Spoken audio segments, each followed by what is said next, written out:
নমস্কার বন্ধুরা, এটা ছিল 2025 সালের ডিসেম্বর মাসের আমার একটা জন্মদিন বাড়িতে নিমন্ত্রণ। তো চলো দেখা যাক মেনুতে কী কী আছে। প্রথমে ছিল বেগুনি, যেটা আমার প্রিয়। তারপরে এলো সাদা ভাত। তারপরে একটু ঢং করছিলাম, ট্রিট নিচ্ছিলাম এরও। তো তারপরে চলে এসেছিলো ভেজ ডাল, নানা রকম সবজি দিয়ে। দারুণ লাগছিল এটা আমার খেতে। আসলে আমি ভিডিও করতে অত পটু নই, তাই আমার হাত খুব কাঁপছিল। তারপর একটু ক্যামেরায় নিজেকে দেখে নিচ্ছিলাম। এসেছিলো মাছ। মাছটা বোধহয় কাতলা মাছ ছিল, এতদিন আগের ভিডিও যে আমি পুরো ভুলেই গেছি।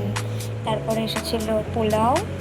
পোলাওয়ের সঙ্গে ছিল চিকেন। তো চিকেনটা অসাধারণ ছিল। আমার এখন ভিডিওটা দেখছি আর আমার টেস্টটা মনে পড়ছে। খিদে পেয়ে যাচ্ছে আমার। সবে সবে ডিনার করে এসে ভয়েস ওভার দিচ্ছি, তাও খিদে পেয়ে যাচ্ছে।